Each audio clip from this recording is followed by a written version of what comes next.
Throughout history, empires have fallen, kingdoms have been conquered, capitals have been occupied. But one nation, surrounded by oceans, spanning a continent, defended by the world's most powerful military, has never been successfully invaded. Not once. What if every military on Earth attacked right now? What if China, Russia, and every nation in between pooled every weapon, every ship, every soldier they have? What if they all converged on the United States? Could they win?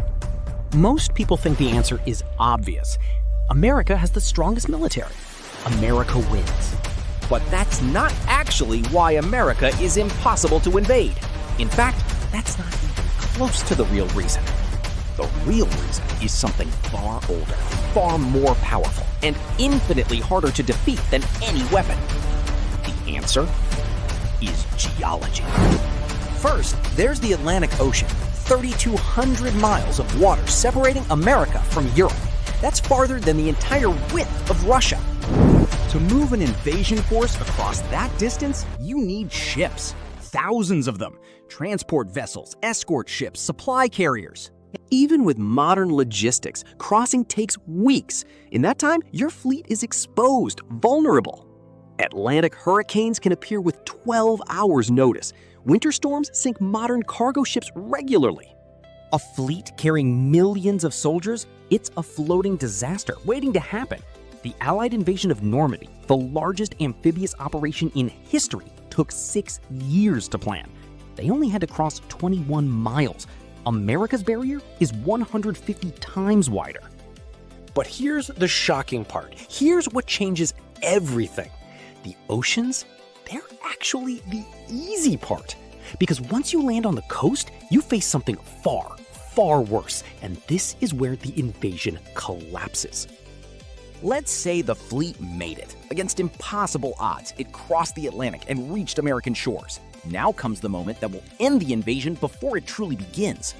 In 1944, the Allies invaded Normandy with absolute air and naval superiority. The entire German military was fighting a two-front war, and even with those advantages, 200,000 soldiers died or were wounded in the first weeks. An invading force hitting modern-day America would face something far worse. F-35 fighter jets, stealth destroyers, submarine fleets, coastal missile systems. Before the first soldier's boot touches sand, thousands would be dead. The landing would be a massacre. But let's say they push through anyway. They lose 40% of their forces, but manage to land 500,000 troops on the East Coast. Now they're on American soil. They're exhausted, out of ammunition, thousands of miles from the nearest supply ship. And directly ahead of them is 2,800 miles of the most vast, difficult, hostile terrain on Earth. Terrain that is about to make them realize their invasion was doomed from the start. The Rocky Mountains form a continuous spine running 3,000 miles from Canada to Mexico.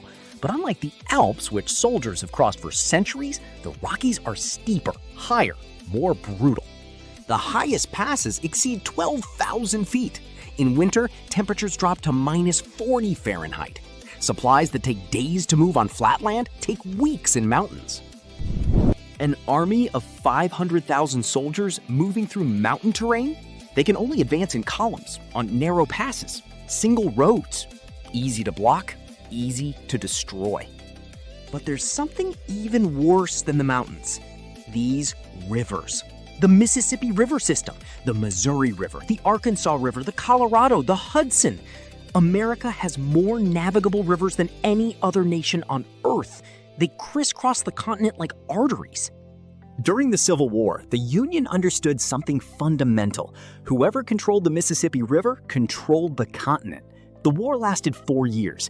The Union knew they could win only by seizing control of 2,100 miles of river. An invading force faces the same nightmare. Every major river is a defensive line. Every bridge is a choke point. An invader would need to capture bridges, control hundreds of miles of river, and suppress local resistance on both sides, all while being 2,000 miles from the coast. But none of this, not the mountains, not the rivers, nothing is the real killer. The real killer is what happens when an army of millions runs out of food. Every military invasion in history has failed for one reason: the supply lines collapsed. Napoleon's Grand Armée invaded Russia with 680,000 soldiers. Cold and starvation killed 400,000 of them. He lost more soldiers to supply failure than to combat. Hitler tried the same thing. The Wehrmacht reached the gates of Moscow with 3 million soldiers. They never conquered it because they couldn't feed an army operating 1,000 miles from home. Now, imagine an invading force in America. 500,000 soldiers moving inland across a continent. Each soldier needs roughly 1.5 kilograms of food per day.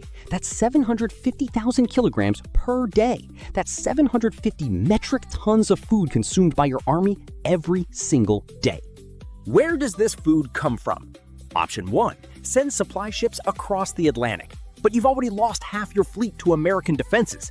The remaining ships can make a crossing every 60 days. Your army burns through food supplies faster than you can resupply. Option 2, take food from America itself. Here's where it gets interesting. America feeds 30% of the world. The Midwest produces enough grain in a single season to feed 1 billion people. But the Midwest isn't just fertile, it's mechanized, industrialized, modern. A farmer in Iowa uses GPS-guided tractors, hydraulic equipment, fertilizer supply chains.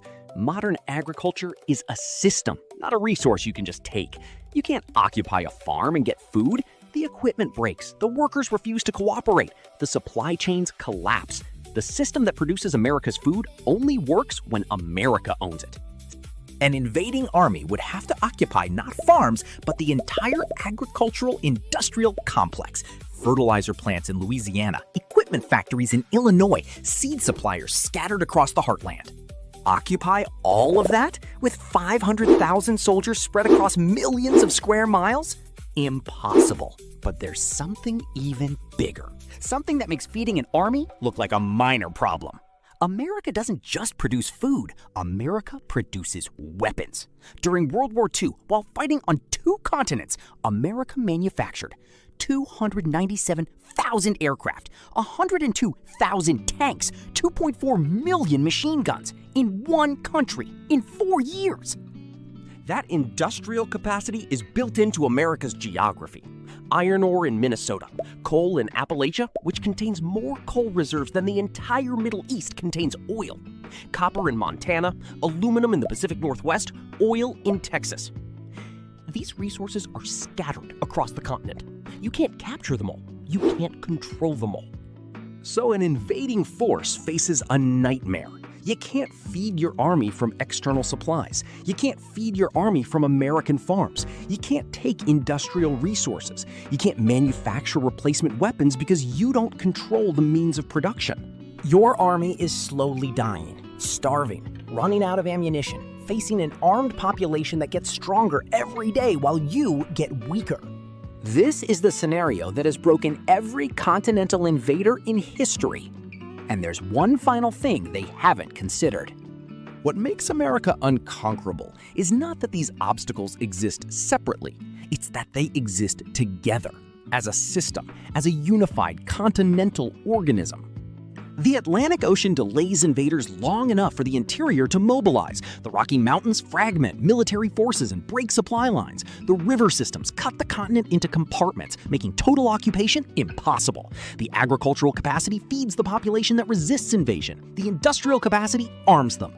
The geographic separation means you must hold millions of square miles with an army that's slowly starving. These aren't separate defenses. They're one integrated defense mechanism that evolution and geology spent 2 billion years perfecting.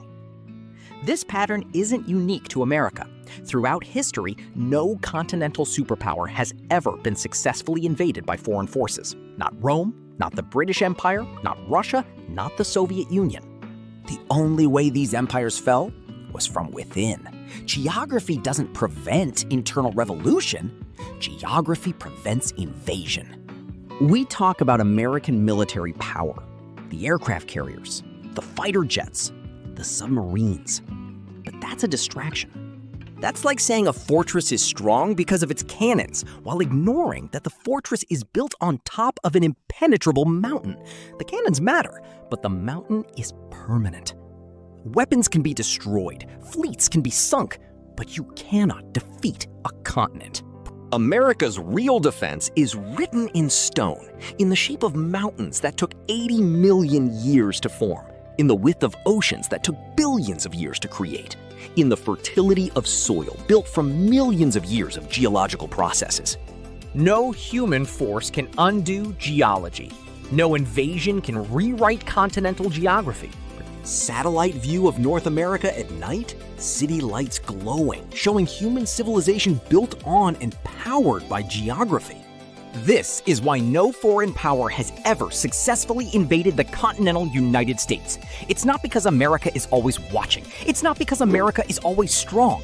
It's because America is impossible. By definition, by geography, by time. The greatest fortress ever built was not constructed by human hands. It was arranged by plate tectonics over millions of years. And that fortress has a name: America.